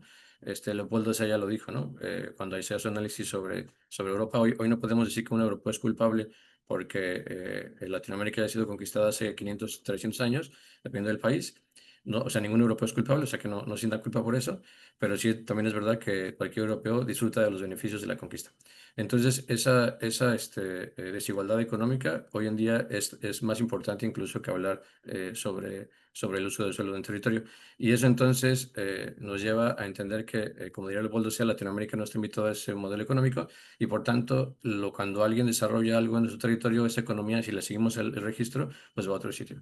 Y entonces eso a nosotros nos ha hecho reflexionar hacia dónde más voltear, y por eso es que hemos terminado, como decía Roberto, en este otro sitio que parece tan opuesto, y que de hecho pues sí lo es, y que tiene que ver con pensar el territorio más bien como un cuerpo extendido y empezar a entender cómo tejemos sin el Estado, sin la parte económica, ¿verdad? Estos nuevos ecosistemas que permitan realmente reapropiarnos de la ciudad. Y creo que ahí, como dirían Leopoldo Sea y Dussel, puedan surgir las verdaderas nuevas visiones del urbanismo latinoamericano, porque hasta ahorita hemos tenido solamente réplicas de modelos europeos instalados en nuestro territorio, y que en todos sus casos han fracasado, porque nuestras dinámicas antropológicas son totalmente diferentes. Nosotros obedecemos a otra cosmovisión, pues entendemos otras dinámicas diferentes. Aunque físicamente incluso nos podamos parecer, el hecho de los miles de años del territorio y el impacto que puede tener en nosotros lo hace totalmente diferente, ¿no? Muchas Gracias. gracias, Fernando. Ahí Norma había levantado la mano. Norma. Gracias. Tengo Ay, aquí perdón. Y los oyentes pueden escribir en el chat también que estaban preguntando. Gracias. Gracias. Sí, tengo alguna pregunta. Tengo problemas con mi internet, pero espero no se corte. Yo justamente estaba oyendo las participaciones, me parecen este debate que estás abriendo interesante, y me gustaría aportar a él, o más bien preguntar desde él, porque justamente ahorita Fernando nos dice en la presentación, y que me inquietó a mí, dice, no dejar el humano en el centro. Lo entiendo, el humano en el centro en el sentido de que no sea solo el humano, que no veamos a partir del humano solamente, sino que veamos el contexto, analicemos el entorno, la naturaleza, pero también ese ver el humano se refiere justamente a quitar lo económico, lo tecnológico, sobre todo lo económico, el factor económico como el punto central del desarrollo.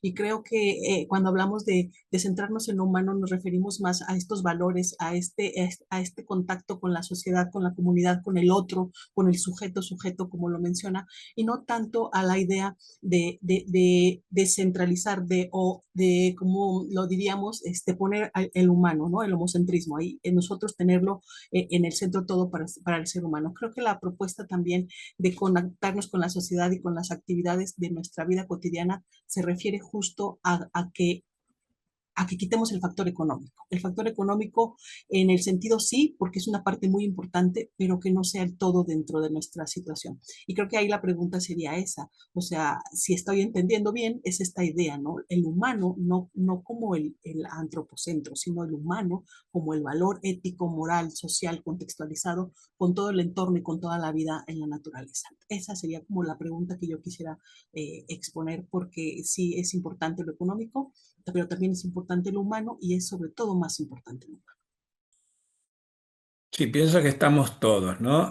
No ninguna especie en función de otra, pero todos. Tal vez, no quiero interpretar a Fernando, tampoco lo necesita, pero muchas veces esta inclusión, esta visión ecosistémica del Ujú, habitar, sobre todo en la ciudad, que incorpora a distintas especies, a, a distintos seres, pero es en función del humano como centro. Entonces, la naturaleza en función del humano, y no importa si esa especie es de ese territorio, ujú, importa que es un árbol, o importa que es una determinada especie que va a tener determinadas características para el habitar humano, pero no se tienen en cuenta las características de esa especie, animal o vegetal. Bueno, en Argentina ahora está la discusión de los carpinchos, que son ujú, estos grandes roedores, habitantes de los humedales, y hay un conflicto ahí entre grandes zonas ribereñas, que son precisamente donde se desarrollan los humedales, que están desde hace ya más de 25 años ocupadas por grandes ciudades, eh, sí, desarrollos urbanos privados que de alguna forma reemplazan estos humedales y a su vez taponan el desagüe de algunos afluentes hacia el estuario del Plata. Pero bueno, me parece que tiene que ver con esto. Y también es interesante, no sé si traer acá la cuestión, no sé si traerlo, pero sí mencionarlo, la cuestión del Estado también, de nuestros estados tan vapuleados en América Latina, que han sido también reguladores con mayor o menor éxito, o lo han intentado con esto de políticas de vivienda, en algunos casos esta característica como política precisamente se la desarrolló a partir de la década del 20 del siglo pasado, del 30, del 40. eh, pero nosotros hasta hace 2 o 3 años hubo créditos del Estado con un plan que se llamó Procrear, ¿no? Que intentaba regular el uso del suelo para vivienda colectiva en ciudades centrales como Buenos Aires, en otras, un plan que obviamente no existe más, pero digamos que los estados tienen su función y a veces no dependen solamente de esos estados que puedan seguir como mediando en medio de estas disputas y tensiones que siempre van a existir entre el mercado y distintos intereses. Creo que fue una experiencia muy interesante la que tuvo Argentina con Procrear, que obviamente ya no existe desde hace 1 año y 8 meses. Sí, a mí me gustaría resaltar también como parte de todas las ponencias, que me parece que lo interesante o el eje transversal que un poco nos cruzó a todos es el tema de rescatar lo local para poder diseñar o proponer cuestiones de estrategias y de construir ciudad. Y que en eso local se encuentra la cultura, que es en definitiva la cultura y la naturaleza, ambas dos que son las que marcan, digamos, elementos que nos diferencian de otros. Entonces, a partir de ahí, digo, hay que ver la forma de evitar un poco estas recetas globalizadoras. Esto que decía Fernando de los modelos que vienen de otros lados y se adaptan por ahí sin pensar en estas particularidades. Y eso es lo que termina después afectando al habitar cotidiano, porque en definitiva no responde o a las condiciones naturales o a la cultura de la gente. Entonces termina siendo como medio incómodo. Eh, a mí un texto que descubrí hace poco, que me gustó mucho, fue la encíclica Laudato Si de Juan Pablo II, que tiene un poco esta mirada por ahí de empezar a pensar no solamente, digamos, en el ser humano como centro, sino también en relación con otras especies. O sea, que hay como una visión más de sistema, digamos, de los seres vivos, donde se debería poner el eje. Y me parecía como muy interesante porque también busca esto de rescatar lo local frente a ciertas recetas globalizadoras como por ejemplo los ODS. Entonces, tener que el primer ODS sea el fin de la pobreza, cuando en realidad el problema de la sustentabilidad viene por la riqueza y la forma de consumismo, es como una receta muy globalizadora. Entonces, por ahí encontrar, digamos, estos textos o autores que nos llevan a lo local, para mí empieza a ser el desafío. Y sobre todo, bueno, yo lo pienso desde la facultad, que es un poco lo que les comenté hoy, de que también muchos de los planes de estudio de las carreras son tomadas de modelos de otras universidades o incluso de épocas pasadas con paradigmas que ya están sumamente cuestionados y que se sigue enseñando de la misma manera. Entonces, para mí como que nos queda pendiente por ahí como repensar el rol de la facultad, pero dentro de lo local, o sea, de la universidad es dentro de lo local y de la población a la que asiste también. Me parece que ese es como un gran desafío que por ahí tenemos pendiente para el habitar y para la educación de las próximas generaciones. Yo estoy totalmente de acuerdo con Matías en que yo creo que lo que nos conecta a todos es lo local, ¿no? Nosotros, por ejemplo, cuando llegamos a Makeni, a esta localidad, ¿no? Por mucha dato georreferenciado, tecnología conseguida a partir de los drones, si no hubiéramos entrado en contacto con los jefes locales de cada una de las aldeas, que no son cargos del ayuntamiento de Makeni, no están reconocidos, pero que son líderes de la comunidad, no hubiéramos descubierto en ese entorno territorial dónde están los bosques sagrados, que son áreas completamente aisladas en las que está prohibido el acceso a todo aquel que no forme parte de esa comunidad. Y quizás hubiéramos cometido un error gravísimo colocando nuestro diseño en algún espacio totalmente irreverente. Entonces, el contacto con la comunidad, el transmitirles a ellos todas y cada una de las decisiones que se iban tomando en el proyecto para que ellos las debatieran en sus encuentros locales y fueran descartando todas aquellas opciones bueno, pues que no tenían cabida en su cultura, yo creo que es lo que hace que el proyecto haya salido adelante, ¿no? Nosotros en el proyecto teníamos financiado solamente la construcción del pozo y las letrinas, pero los miembros de la comunidad local han tenido que autoconstruir sus viviendas en esa parcela, ¿no? Y yo hay una cosa que habían pasado por allí otros proyectos, otras investigaciones, otras entidades financiando intervenciones que finalmente no habían tenido éxito porque no contaban con la aprobación ni con las tecnologías locales de autoconstrucción ni con los jefes territoriales, ¿no? Y yo me alegro que en nuestro caso la comunidad ha terminado la autoconstrucción de las viviendas y está empezando a desarrollarse esa comunidad en paralelo al resto de la aldea. Y el éxito es porque hemos pasado a través de lo local, hemos consultado con ellos cómo enfrentarnos, ¿no?, a ese territorio.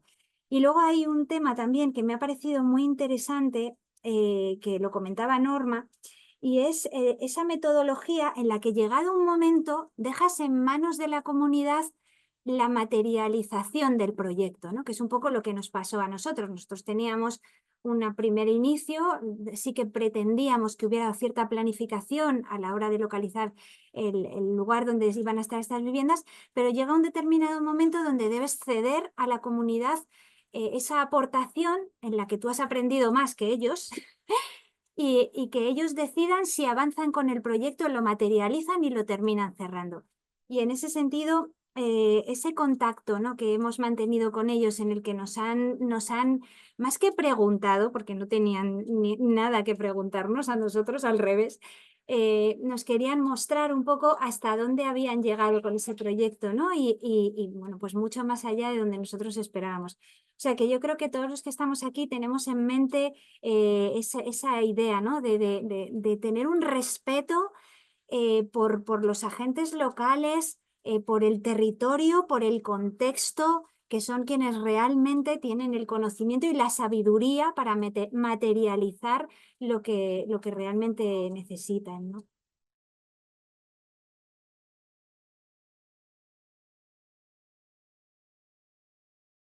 Muchas gracias por todos los aportes. Tenemos algunas preguntas, pero no sé, Robert, si nos da el tiempo para responder. Y no nos queda nada ya, No lamentablemente. queda nada, Bueno, ¿no? se Pues las ya será la podemos. próxima Sí, comisión. sí, ya están llegando. Yo creo que igualmente se respondieron en parte Sí, con los aportes es de cierto. Hay una pregunta de los Matías, pero disertantes. Ahí creo Matías que le todos contestó. aportamos a esta cuestión que preguntaba Matías. Pero bueno, estamos infinitamente agradecidos. Al principio parecía que costaba, pero me parece que se generó el diálogo y esto es lo que Sí, siempre decimos, que eleva la calidad del evento, ¿no? Una cosa son sí. estas exposiciones que son riquísimas experiencias de México, de Argentina y de España, en el caso de Covadonga, pero cuando se cruzan y se ponen en común en un diálogo, se eleva todo a otro nivel. Así que estamos infinitamente agradecidos y los invitamos entonces para que se queden, si así lo desean, hasta ahora a las 16 comienza la comisión 9 y a las 18 los diálogos, la cuarta mesa. Diálogos entre arquitectura, técnica y profesión, con Ente Winkel del estudio Baum de San Pablo, un estudio joven, con las arquitectas del estudio Mutar, también un estudio joven de aquí de Argentina, y Geográfica Sur de Colombia. Así que Ujú. son tres estudios de las nuevas generaciones en América Latina. Están entonces más que invitados y no queda más, Juli, que agradecer, ¿verdad? Sí, muchas gracias a todos por acompañarnos. Esperamos vernos en las próximas mesas también. Y les recordamos que va a salir un cuaderno con las ponencias. Eso, me estaba olvidando. ¿Sí? Y que te pueden enviar la ponencia completa. ¿Hasta qué fecha? Que no me acuerdo. El 29 de agosto, quien así lo desea puede desarrollar un artículo o un ensayo y me lo envía al correo rmedin8@palermo.edu. Se los anoto aquí rápidamente. Me escriben y nada, les informo acerca de las condiciones de este escrito académico para que sea parte de un número especial, como decía, del cuaderno de estudios en diseño y comunicación. Eh, Están todos y todas más que invitados. Muchas gracias a todos. Gracias por compartir su tiempo. Nos vemos. Muchísimas Muchas gracias. gracias por el Erika, espacio. ¿vos querías antes preguntar algo? Sí. Sí, muchísimas gracias. Y también quería preguntar si yo ya había enviado el artículo, ¿puedo volverlo a enviar para agregar algunas cosas? Sí, avisa que ese, digamos, no corresponde y es el nuevo. No hay problema. Ah, perfecto. Muchísimas gracias. Bueno, muchas gracias. Buenas Gracias. tardes y Buenas nos tardes vemos a todos. pronto. Gracias, hasta Chau, luego. chau. Gracias. Hasta pronto. Buenas tardes.